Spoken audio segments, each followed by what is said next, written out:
Okay, this is a small part of a much larger presentation that is put on as part of the Stanford Healthcare Orthopedic Clinical Residency. It is part of the lumbar spine evaluation put on by Tiffany Asp and myself, Michael Jeanfavre. This is a subsection of a pre and live lecture for the lumbar spine evaluation. This lecture in particular will focus on the subjective evaluation. So professional disclosures, there are no current or past relationships with commercial entities. There are no commercial interests on behalf of the presenters, that is Tiffany Asp and myself, Michael Jeanfavre, nor have we received any speaking fees for a current program. The overarching course objectives are listed here. Specifically for this portion of the presentation, we'll be focusing on the first two, the triage. Thus, the participants will be able to effectively triage a patient as appropriate for therapy, with or without caution, or or to determine whether they're inappropriate for therapy.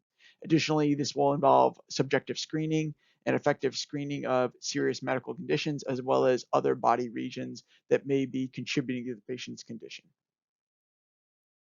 Hi, welcome again to our lumbar prep material.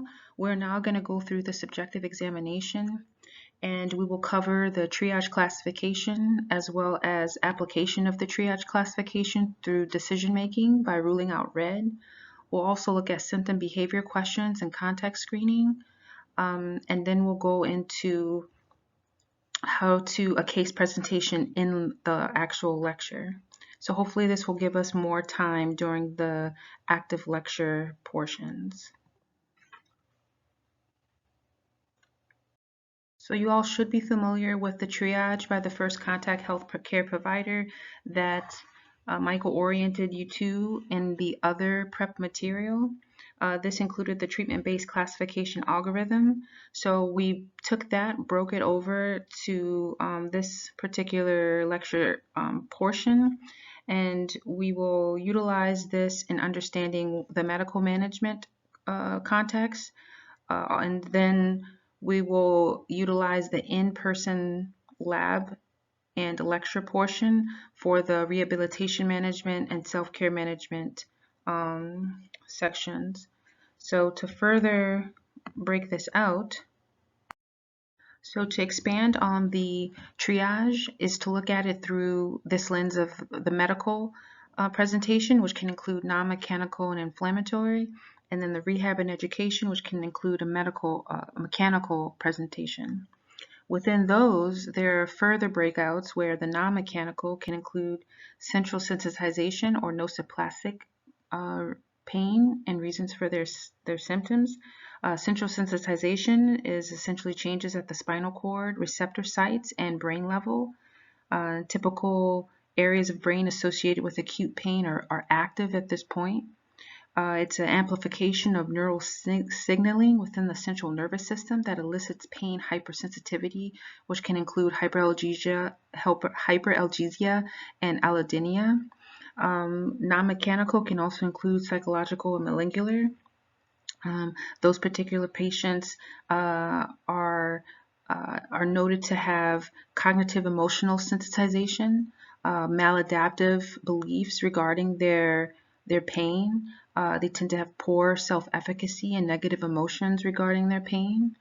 And then also within the non-medical can be and non-mechanical can be medical reasons for their presentation, which could be somatic referral or systemic regions. These are your red flags that we're going to cover in a little bit. Also in the medical classification can also be inflammatory. This could be inflammatory, acute inflammatory back pain, or ankylosing spondylitis, for example, and we will cover those things as we go through the medical aspect of this algorithm. In the more active part, and I'll call this the active portion of our lecture, this will be the in-person part of our lecture. We will cover rehab and education, which will include the the mechanical aspect of the algorithm, and this can include neuropathic pain or nociceptive pain. So neuropathic pain can be pain arising as a direct consequence of the lesion or disease affecting the somatosensory system. This can include the areas relevant to the back pain, which is the nerve itself, such as the sciatic nerve. It could be intraneural or extraneural influences on the neural tissue causing pain. It can include the dorsal root ganglia, plexus, or spinal cord. These include radiculopathies, peripheral nerve entrapments, or even neurogenic claudication when we refer to neuropathic pain. Nociceptive pain is arising out of consequences of that lesion to, say, the facet, the disc, or the ligamentous tissue and/or muscle. So we have reviewed the triage classification, and now we're going to go into the subjective examination and the application of the triage classification through the ruling out of red. So we'll particularly focus on the medical aspect of the algorithm. So that is the red portion of the algorithm, which includes the non-mechanical, and within non-mechanical is the central sensitization, psychological molecular, and the medical somatic referral and systemic presentations, as well as the inflammatory presentations. So these are the lists of the most common somatic referral, systemic, or system failure diagnoses that can be associated with low back pain.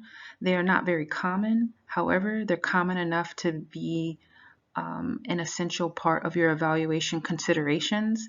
That includes cancer, osteomyelitis, undiagnosed vertebral fractures, cauda equina, active inflammatory back pain, abdominal aortic aneurysms, vascular claudication, kidney stones, as well as ankylosing spondylitis. One particular presentation that can be an expression of a red flag does not define that that person will have a red flag. Rather, there's more of a cluster of presentations that can indicate a possibility of a red flag. You've seen this in your clinical prediction rules for other orthopedic presentations and/or diagnoses. And so red flags also have this, this type of association. And so an example of that would be that for metastatic cancer, someone having a history of cancer increases their likelihood of presenting with cancer if they present to you with low back pain. However, it does not indicate that they would have metastatic cancer. In addition to night pain, for example, you may have learned that in your preliminary graduate school education, that night pain is an indicator of cancer. However, it is more indicative if someone has a history of cancer and they have night pain and they have unexplained weight loss. Then you're more questioning, okay, maybe this person might need to go and see their doctor who is over this particular history to be reevaluated. There are two presentations that were previously considered within the cluster for metastatic cancer. They were removed from the consensus that was most recently published. So if you have learned that being over the age of 50 years old and failure to improve in their symptoms within 4 weeks as being also within that cluster for metastatic cancer, they were removed. I left them in because a lot of new research takes a little bit of time to be acquired.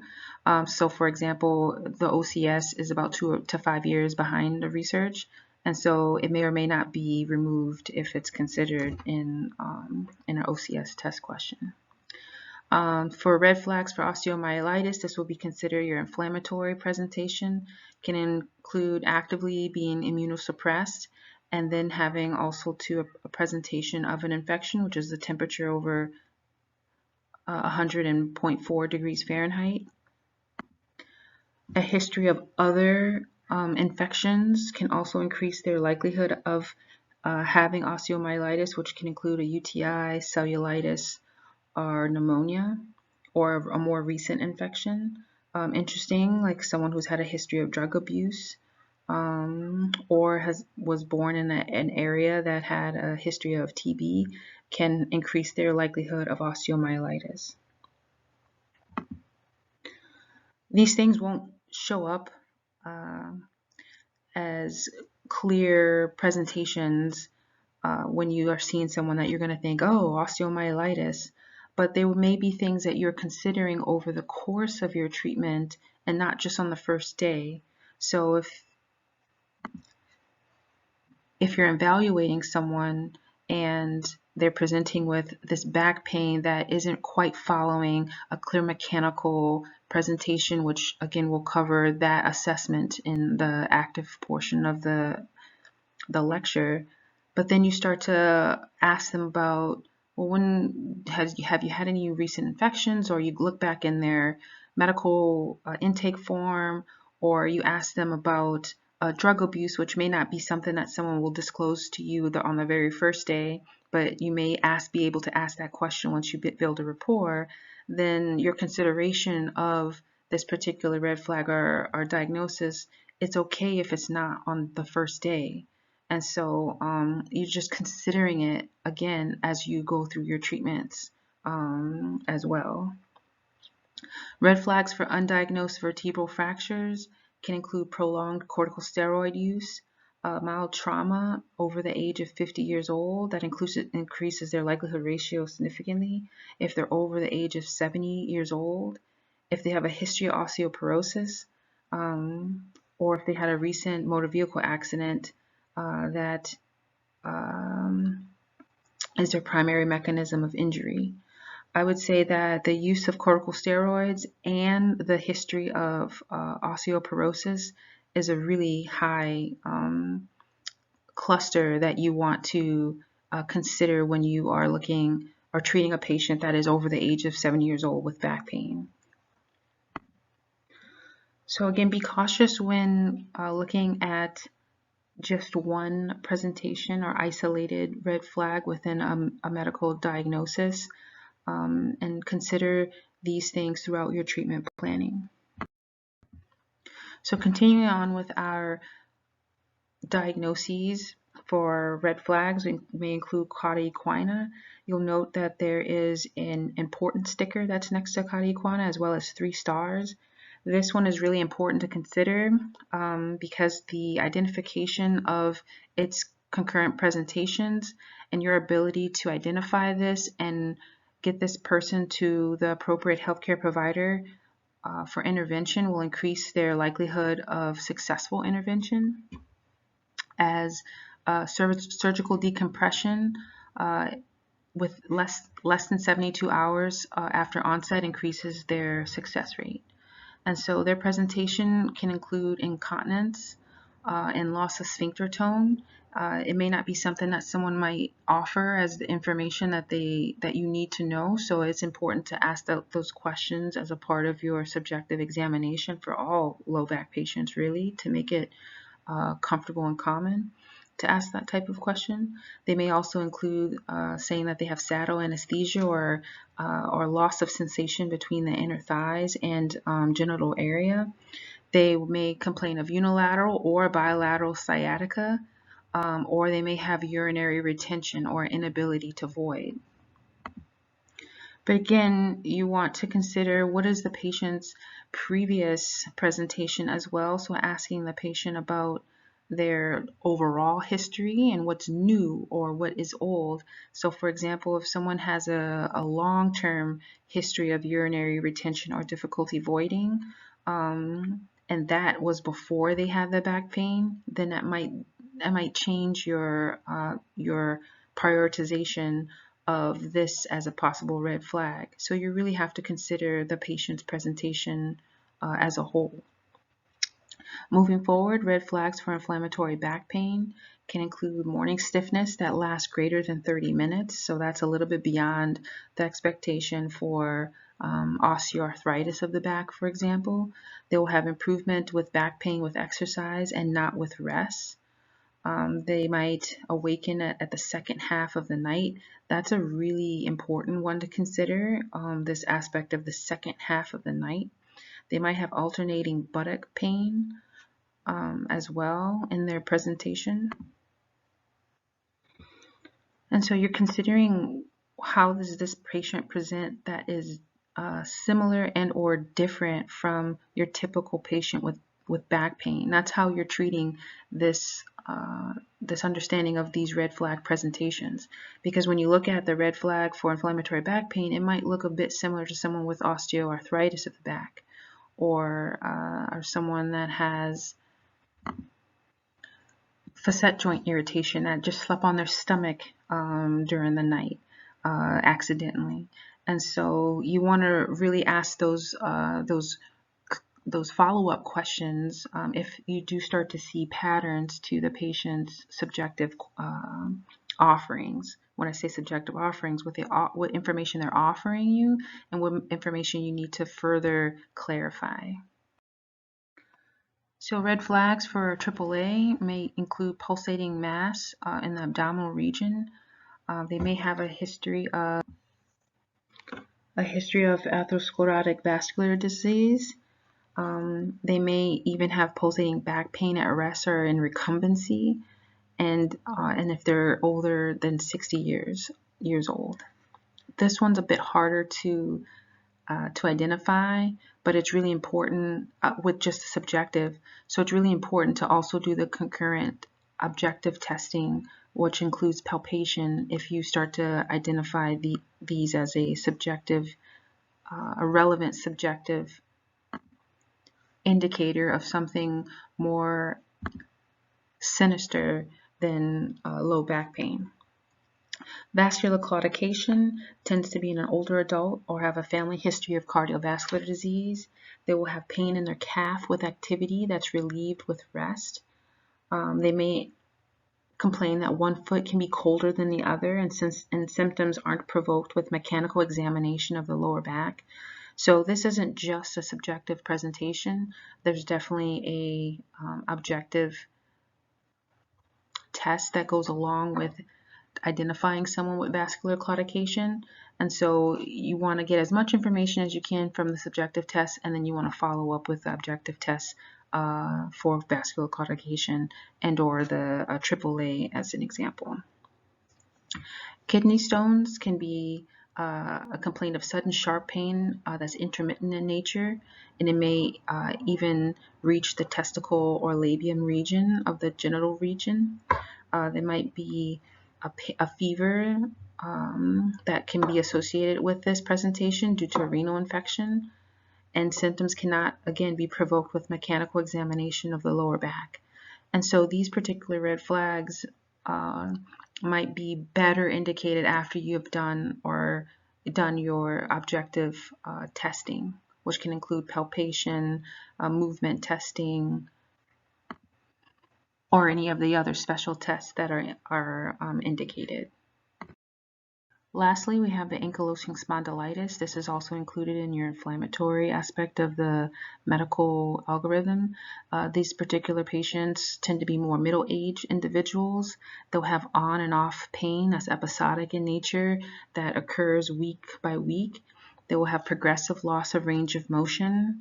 They might have alternating pain in the SI joint region.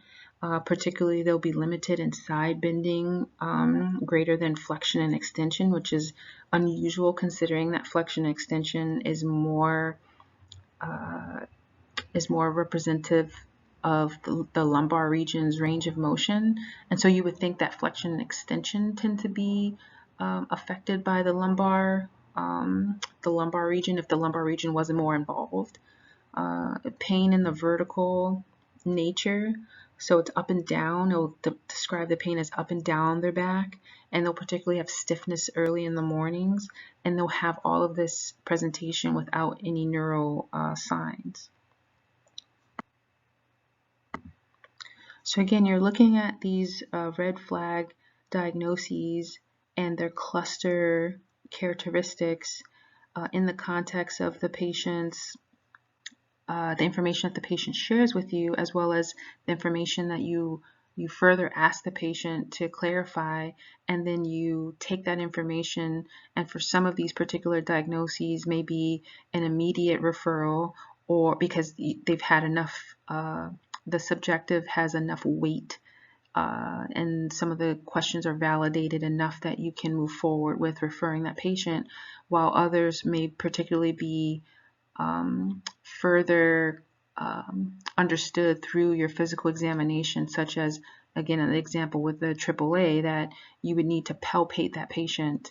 If you start to see the subjective line up, then you need to definitely make sure that you put your hands on that patient and palpate to see if there's something that you can further help you to identify that red flag for their referral.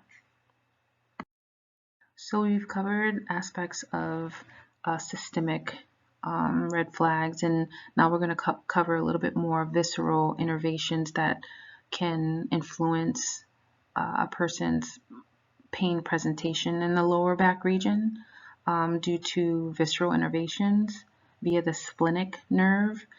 So the autonomic nervous system has information that also goes along with sensory information, so that's why sometimes the organs can give a sensory experience to the patient that might feel like a somatic or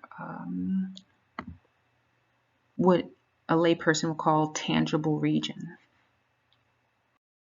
So clues that are suggestive of systemic presentations that can present as back pain include the gastrointestinal system. And so this will be associated with pain that happens with meals. So it's really important that you ask your patient that question, especially if their presentation or location of pain includes the abdominal region and lower back. A really important one I would also consider is if someone has low back pain and or abdominal pain and then concurrent shoulder pain, that's definitely a major eyebrow raise. That can indicate pancreatic referral pain. You're also asking if it's accompanied by heartburn or relieved with antacids, because back pain shouldn't be relieved with antacids. You also want to ask, is it associated with bowel movements or when passing gas, that the pain is relieved with those types of activities, which typical mechanical back pain wouldn't really change with that. So again, it's really important that in this case, your body chart will become a key player in your assessment of the patient's subjective with your questions and where they're indicating their pain at on the body chart. And we'll discuss the body chart in the active portion of the lecture. So clue suggesting systemic referral that can present as back pain that can come from the renal or urologic regions can include history of trauma at the kidneys. The patient may present sharing that they have blood in their urine. Additionally, back and shoulder, concurrent back and shoulder pain again is another, again, an eyebrow raise if someone's indicating those two pain areas. If they also complain of changes in urinary frequency, or there's pain in the costovertebral area, and this might be more identified during your palpation portion of your examination. So again, you're considering the patient's subjective. Their body chart becomes a really important layer in your investigation of their pain, as well as your palpation portion of your examination.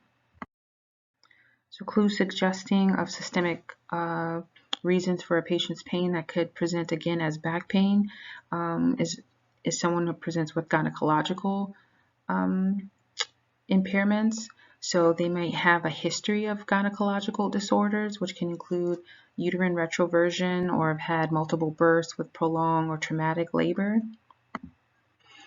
They might complain of heavy or extreme bleeding and or irregular or menstrual cycles. They might have nausea and vomiting associated with their presentation, as some women unfortunately have significant PCOS or PMS that can present as back pain, but it's from a gynecological perspective. They might have also pelvic pain soon after a missed menstrual cycle or during ovulation, for example. And these are definitely considerations.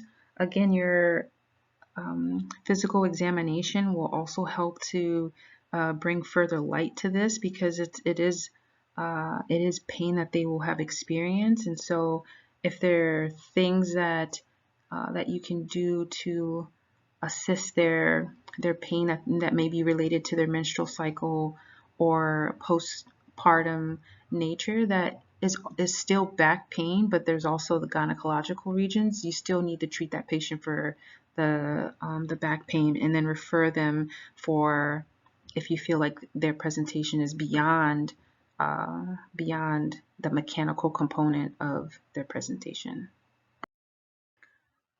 So again, it's important to understand the meaningfulness of your red flag findings, and that one characteristic within the red flag diagnosis does not indicate that that person has that diagnosis, but rather you're considering the cluster. As nearly all patients can present with at least one red flag, although less than 1% actually will present with a serious pathology. And so you're looking at a framework rather when you're considering red flags. What is the patient's subjective report that they're telling you and offering to you? What's the information that you're further extracting from the patient? What does their body chart tell you about their presentation, including asking them about time frames of their body chart, time frames of their presentation, as some of their presentation might be comorbid or are older or are predated their current back pain. And then you're further clarifying all of these things with your physical examination, if indicated that you would have moved forward to a physical examination, as there are some red flags, as we discussed earlier, that we will not go further with an examination, such as cauda equina, for example. That person needs to be triaged immediately and as soon as possible, considering the things that we've already mentioned.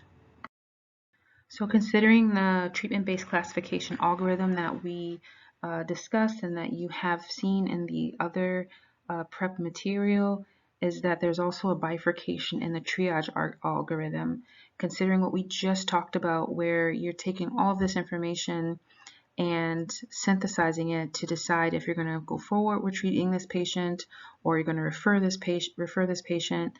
And there's this other component, that there is this discussion and understanding between you and the patient that for some of their presentation, it might be more of a yellow flag, where it's a watchful wait, that you can move forward with your evaluation and continue with your physical evaluation. You can maybe even go into a couple of treatments with the patient. So this is like what I discussed earlier, that some of the red flags might become more prominent and able to discuss as you're treating the patient, such as the osteomyelitis, where, asking someone straight away any previous drug use, those red flags aren't as apparent in that first visit with a patient, and that it may take a couple treatments until it becomes more clear and your questions can become more in depth, that then you may say, okay, now it's time for us to consider further investigation or referral. So again, we're taking your triage and considering that there is this one component where someone might fall in between moving forward and without any concerns, and there's that yellow component where there's a watchful wait, and then again your relationship with the patient and your open communication with the patient to indicate that at some point we might reconsider your eligibility for physical therapy, and I'm going to refer you if we don't see the changes that we both expect in our treatment plan. So looking back at our outline, we're going to move forward to symptom behavior questions and context screening. So this is when you're learning how to ask further clarification questions from a patient. These are the red flag screening questions that may not be information the patient openly offers to you. And this is also to the psychological influences that you may have to investigate as well. A large portion of your early screening will come from your assessment of the patient's answers on their intake form and their medical questionnaire or medical history questionnaire that's found on Patient IQ. And so a lot of the questions are organized into body regions and areas. And seeing a spread of check marks in certain regions should allow you to raise an eyebrow to considerations of systemic associated presentations. For example, cardiovascular, neurodegenerative, medical conditions, lumbar spine, or cervical spine. So if you're seeing a hue of check marks along cardiovascular disease or smoking or emphysema, stroke, or persistent cough, then maybe you might be considering cardiopulmonary conditions, as these are the signs and symptoms associated with that. So the next region is medical conditions, and so that's if someone, you might see a list of check marks next to abdominal pain, stomach ulcers, fevers, chills, and sweats, and fatigue, that you might be considering some other type of medical condition that's associated with that patient's presentation. Maybe if someone's presentation includes rheumatoid arthritis or osteoarthritis, then you may be considering joint integrity issues. Another area is cervical spine presentation. So that can include your 5Ds, which is dysphagia, diplopia, drop attacks, dizziness, dysarthria.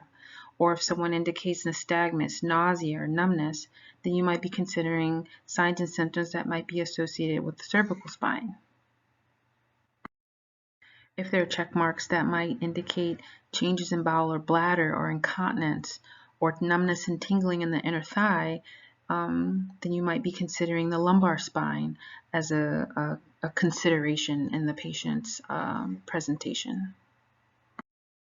If you see check marks that are associated with seizures or confusion or multiple sclerosis or even chemical dependency or depression, you might be considering neurodegenerative and or neural-affected diagnoses. And so an example when I said chemical dependency is if someone has checked being dependent on alcohol, then if you have unexplained weakness, for example, which I've seen it at least twice where you can have alcohol-induced loss of motor function and severe weakness, then this is what I mean by neural-affected presentations. So unfortunately, the intake form is not organized exactly where everything that's cardiopulmonary and everything that's medical condition is all in one area, because some of them may overlap and or be slightly interchangeable, but it is a general organization that you can refer to these particular sections that can reflect cardiopulmonary conditions, medical conditions, joint integrity, cervical spine, lumbar spine, or neurodegenerative and neuroaffected diagnoses. Again, your intake form gives you guidance. This is considered your context screening. So when someone says, I have abdominal pain, but they have a history of liver disease, then this gives you context to their patient presentation. Or if someone says they have abdominal pain and back pain, but they're known to have IBS, again, this medical intake form is giving you context to their symptoms.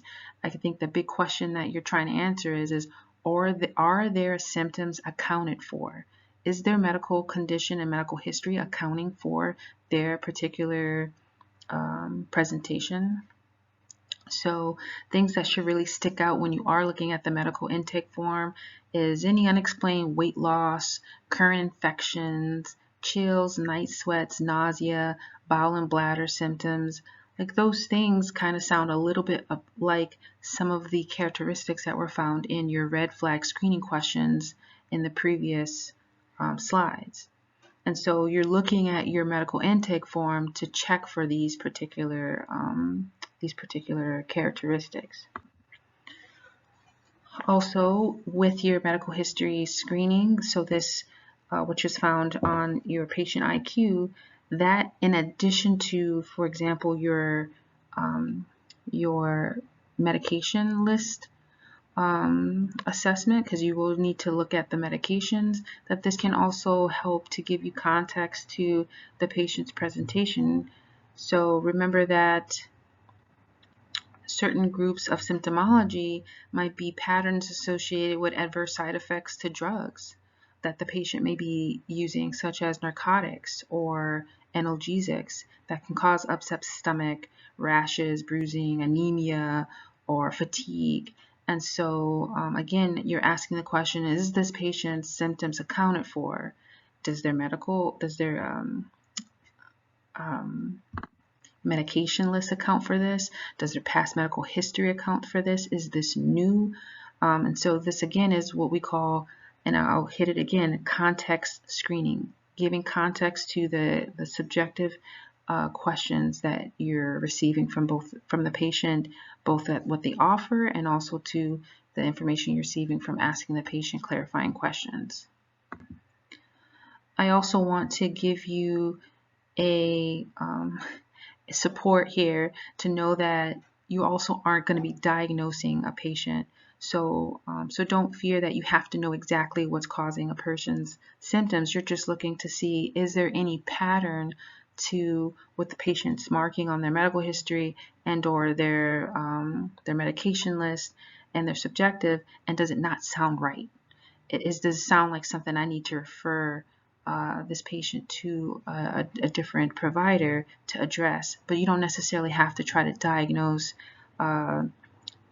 opioid-induced symptoms, or I have to diagnose NSAID-induced, issues like meloxicam can cause seizure and cardiac arrhythmias and bleeding and coughing and abdominal pain. You don't have to know that. You just have to know that the patient's general X's or check marks in these particular areas are indicating a medical condition is arising, and that maybe they might need to be checked with their primary care physician since they're checking these. And so your question after you take a look at the medical history may be, is your physician aware of this? Is this new, and is your physician aware of this? Is a great question to ask after you've taken a look at your patient intake form. So again, going deeper into what we call context screening, is what's the context of their symptoms. So you're looking at what's the symptom behavior of a red flag. And so is there a past medical history of that red flag? Is there a history of cancer? Is there a previous history of abdominal pain? Is there a previous history of IBS that can account for their abdominal pain? And what's the duration of those symptoms? Are the symptoms progressive or stable? Are you seeing that this abdominal and shoulder pain that is new is progressing? And so you should be asking yourself that question. What has abdominal and shoulder pain that I should be concerned about? GI presentation in the context of low back pain, or renal urologic potential systemic referral to the low back. If these are new symptoms, aren't accounted for in a previous medical history of IBS and seem to be progressive in nature, then I might be asking deeper questions about their symptoms. Again, your location may or may not follow anatomic presentation. So if someone is complaining about, they may call it back pain, but when you look at their intake form or their body chart, the location actually isn't, or they might point to the flank area, or they might point to the intercostal region, even though it might be indicated on their referral as low back pain. So really understanding the location of the patient's pain, which again, we will do that, really look at the body chart in the active portion of the presentation. You're also considering any abnormal aggravation, AGs and eases. Do their symptoms improve when they pass gas? Do their symptoms get worse when they eat? These are the same questions that you would have, that you may ask, that are question versions of the list that we went through when we looked at the red flags. When we looked at GI systemic referral. So it's taken those lists in the previous slides and turning those lists into questions for your patient.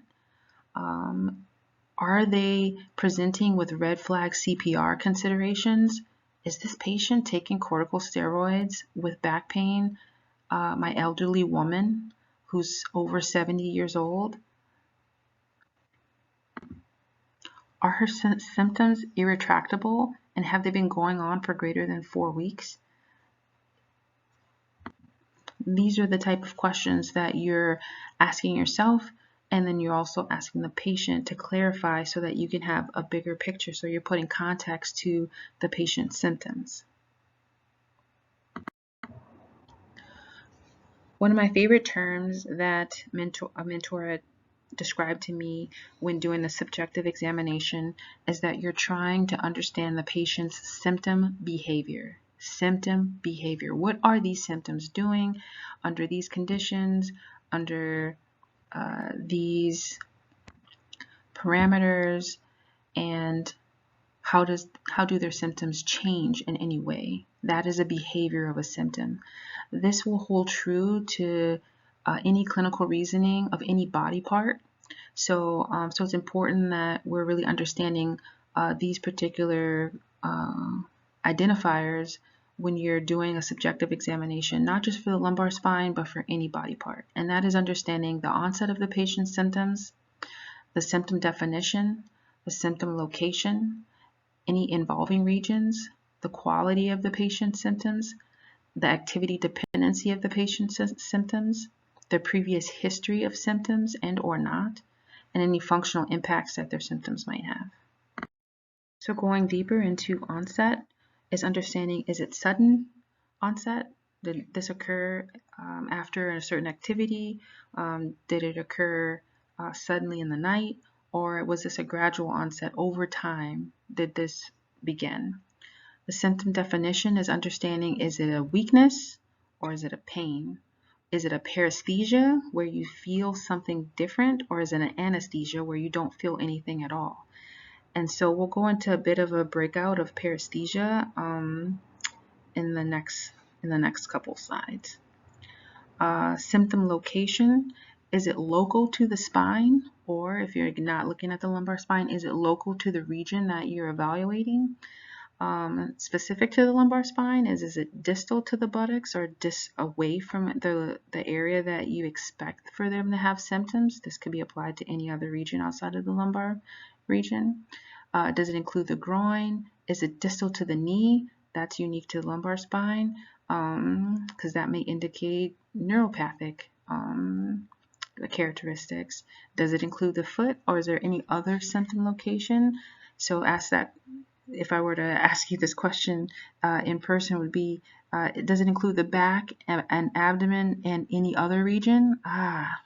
Shoulder. Does it include shoulder, back, and any other region? And now you're thinking something outside of the lumbar spine. So that's why other is considered in symptom location. Involving region. Is it unilateral or bilateral? So breaking out further into neuropathic pain or paresthesia. So you're asking the question is, does the pain have one or more of the following presentations? Does it include burning sensation? Does it include a painful cold sensation or electric shock? I'm also wondering, is the pain associated with one or more of the following in the same area? tingling, pins and needles, numbness, itching. What's not listed here is the pain diffuse, or does it feel like linear or like a line of symptoms? And so these are the things that you're asking further into when someone may indicate paresthesia. So going further into the other characteristics is the quality.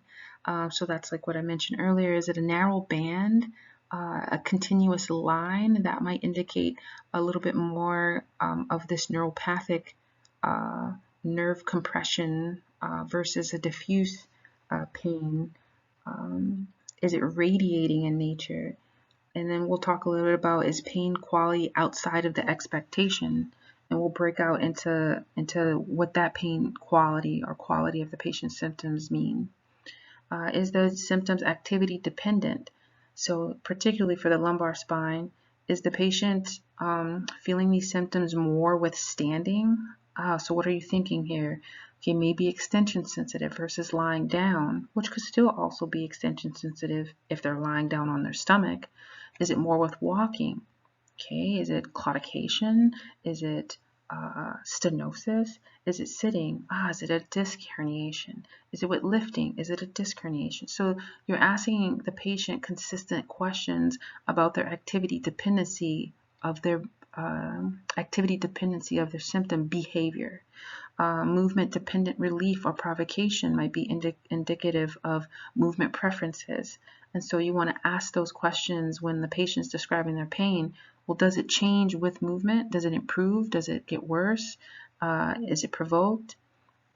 For previous history, definitely if they've had a previous history of sciatica, that can indicate a potential involvement of sciatica, as many patients, even years after having a bout of sciatica, might still have ongoing ectopic discharge of the nerve and symptomatic myotomal changes that are very mild in nature and almost can barely be noticeable by the patient, but it can happen for years even after the resolution of their symptoms. Or if the patient has had surgery or a fusion. So people who have had, for example, cervical fusions and or lumbar fusions, their symptoms may improve significantly with that, but with that particular intervention, but it doesn't necessarily mean that their symptoms will be completely resolved. And for a good portion of people, their symptoms may not completely resolve following those interventions. Functional impacts is any reasons why any of the activities that they used to do, they no longer do, that's related to their symptom presentation. So some people might say, well, I used to walk or I used to hike and now I can't. And you want to understand, well, why? Is it because of your symptoms or you just became more inactive? And sometimes for some people, they'll say, I just stopped walking. I just, got too busy. So it's important to understand the functional impacts of their symptoms. And also to understanding their perceptions of pain and their pain experience, as this might be helpful to understanding any psychological overlays that could also occur with these presentations, as some people might catastrophize enough that they feel that their pain experience will futuristically impact them, so they avoid. So pain avoidance or kinesiophobia may build because they're afraid of what their symptoms might do in the future. So it's understanding what is this patient's perceptions of their pain and their experience of their pain. Going into the breakout of sensitization, because this is recorded, unfortunately I'm not able to toggle through a hyperlink, so you'll have to go back to the previous slide where I indicate the breakout for pain beyond the patient's presentation or nature of their symptoms. So this could be that the patient's low back pain is disproportionate to the nature or extent of the pathology. This is someone that might say, my pain's a 20 out of 10. But they can sit and walk and they say, well, I walk my dog every morning. And so that's a disproportionate description relative to their pain or activity level. Is it anatomically illogical pattern? So sometimes people might describe their pain as it's my whole left side of my body and it goes down my leg. And there are central sensitization presentations that can include unilateral body pain, but that's not indicative of a typical mechanical lumbar presentation. And so you're looking to see, is their pain pattern, timing, body chart, description, neuroanatomically correct. You're also looking to see if they're hypersensitive of senses related to the musculoskeletal system. They might say, I'm sensitive to the sheets on my leg, or I can't put my leg in any cold water or warm water. I'm not able to take baths anymore. I need to have, coolness on me. That might be a sensitization, or that might be mediated through the spinal cord level or cortical regions to consider.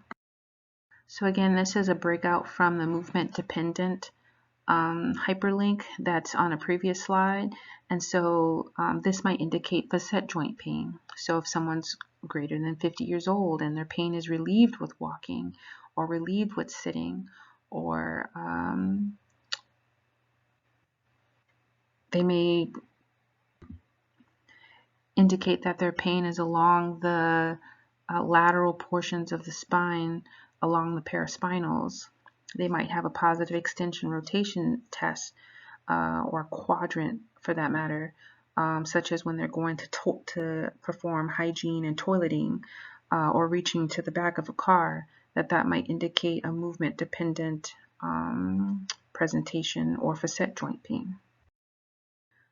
So going back to our treatment-based classification algorithm, we've completed our discussion regarding the algorithm as it relates to medical, non-mechanical, systemic, somatic, and referral, as well as inflammatory. And now we're going to go down that algorithm and focus a bit more on central sensitization and psychological malingular.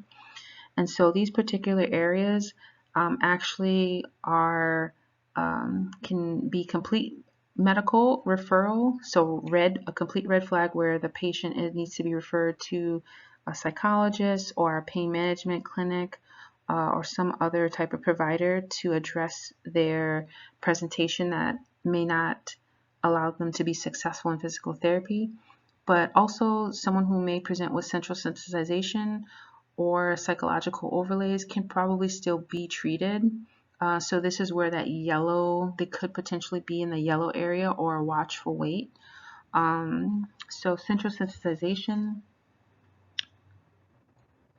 again, is changes at the spinal cord level and or brain level.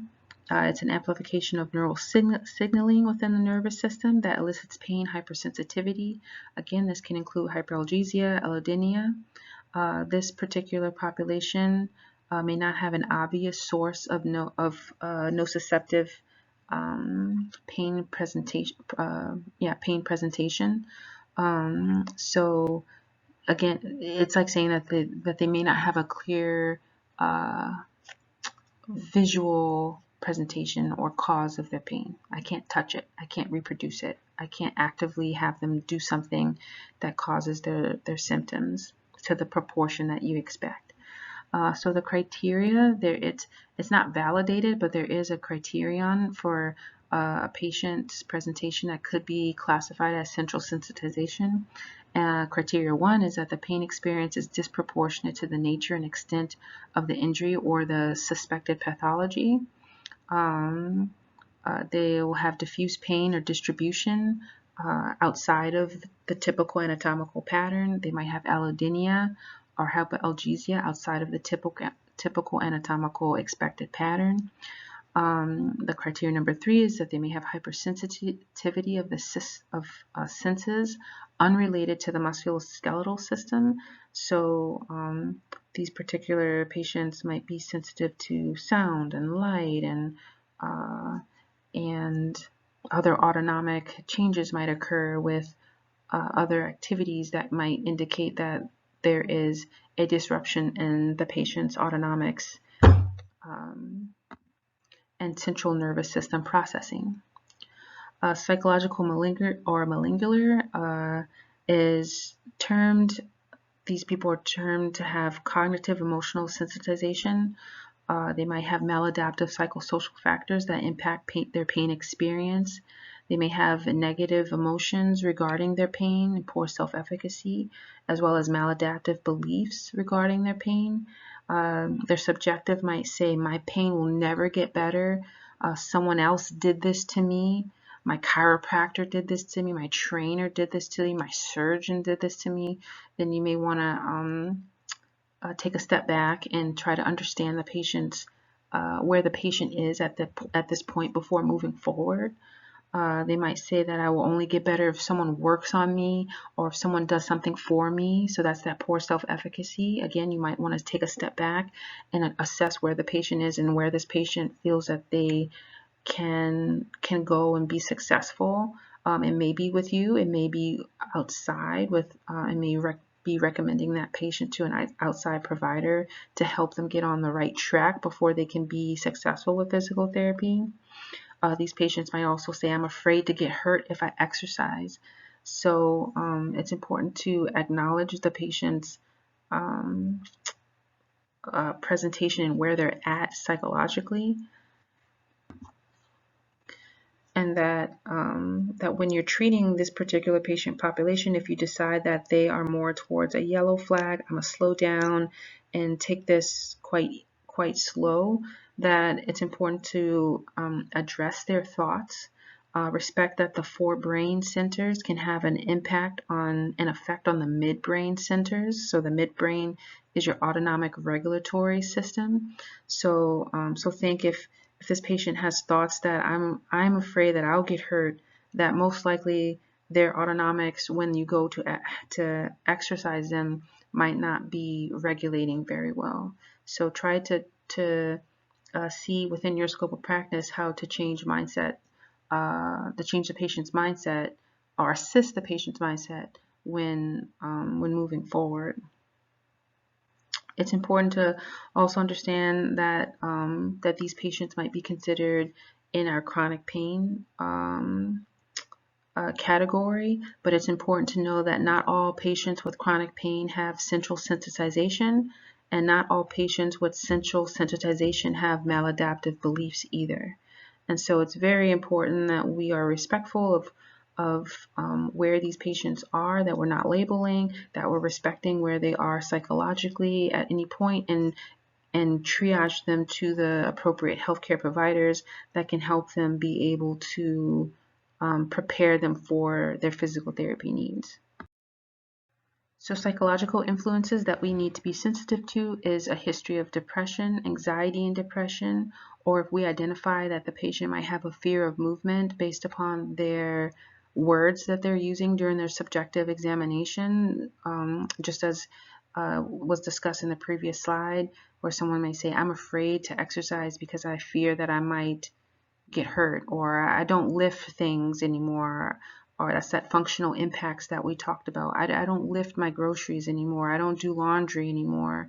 And so it's asking those follow-up questions of, you don't do that because of your pain, or you just change your habit? Or someone might have pain catastrophizing, and that's where they say, well, my pain, it prevents me from doing anything ever, and I don't think it'll ever go away. And so you're looking for these particular psychological influences that might impact your treatment planning and decision making. Understanding these influences will help you decide if someone is rated as high or low in their psychological influences that will guide your treatment-based classification algorithm. And so if you want to pull out that algorithm, you'll see where the psychological influences are placed along that algorithm. So we screen for this briefly in your intake form. So this is the way the old intake form used to look. I think it's different in patient IQ, but the two questions that are asked to the patients during the past month: have you often been bothered by feeling down, depressed, or hopeless? And during the past month, have you often been bothered by little interest or pleasure in doing things? These first two questions have been validated with sensitivity of 91.3% and specificity of 65% for identifying patients with depression. And so you might see yes to these two questions and yes to depression, and that really increases increases the identification that the patient may have depression. Or they might say no to depression but say yes to these questions, and you might want to consider it undiagnosed depression. So it's your commitment to the patient to refer him or her to the appropriate provider. We do have social services that we can refer a patient to here at Stanford, and so I do encourage you to offer that to the patient. Many times I say, would you like me to have our social services or social worker contact you to connect regarding these feelings that you have? Obviously, you first want to ask them, have you talked to anyone about the feelings that you have, and are you currently seeing someone? And then you can offer the social services. But I would definitely lean into that opportunity while you're here at Stanford. So going further into fear of movement is that the patient might fear functional activities such as the ones that we discussed in previous slides. They might be afraid that they're going to do something that make their symptoms worse, or someone else does something to them to make their symptoms worse. They may have negative beliefs regarding their ability to function or participate in work or home chores or other activities that might be meaningful to them. And so it may be really important to consider the use of the Tampa scale for kinesiophobia. It's not a commonly used outcome measure in our clinic, but I do recommend that you can find it online for free and utilize that to better understand someone's fear of movement. Other outcome measures that you can use is the pain catastrophizing scale. The pain catastrophizing is a multidimensional construct comprising of rumination, helplessness, and pessimism, and it's linked to chronic pain. And it's important for us to give patients these outcome measures so that we can better understand where they are at and how we can best help and triage them to the appropriate people.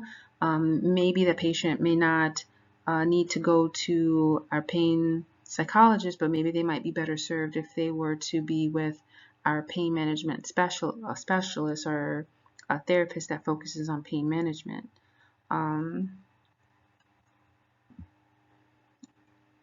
Teaching someone new thinking patterns and helping them have mindset shifts can help to reduce pain catastrophizing, as pain catastrophizing in an acute bout of low back pain is actually predictive of self-reported disability 6 months to 1 year later. And so if we can prevent these patients from moving from an acute episode, which usually can do well with guidance and self-treatment, from going into disability, I think is our goal. Other questionnaires to consider are the OMVQ, which a systematic review found it to have moderate ability to predict long-term pain and disability. There's the Start Back screening tool, which is used to identify prognostic indicators relevant to the general practitioner for decision making concerning initial treatment options. It looks like their activities of daily living, depression, functional mobility, gait, general health, life participation, mental health, pain, and quality of life, which also looks at the 6-month disability outcomes for patients with back pain. So we've progressed through the subjective progression within the treatment-based classification algorithm that looked at the medical management aspect of our flow and included the breakout of the watchful wait. We are assuming that you've triaged your patient away from the red zone. So the rest of the lecture that we're going to do in person, we'll assume that someone is going down the yellow and green path. The yellow and green path is active participation in rehabilitation. This is not to disregard that there are some special tests that can be performed in the clinic to address any of our red flags, like we talked about earlier, that you would still need to palpate someone if you're thinking that a AAA is involved, or that you would need to do some aspect of a movement assessment if you're looking at ankylosing or considering ankylosing spondylitis, even though that those two particular conditions would be under the red medical management. So overall, again, the in-person portion of the lecture will go down the treatment-based classification algorithm as if we're going down the yellow and green path. Thank you for listening to this portion of the prep, the lumbar lecture prep, and we hope to have a good time together on Saturday.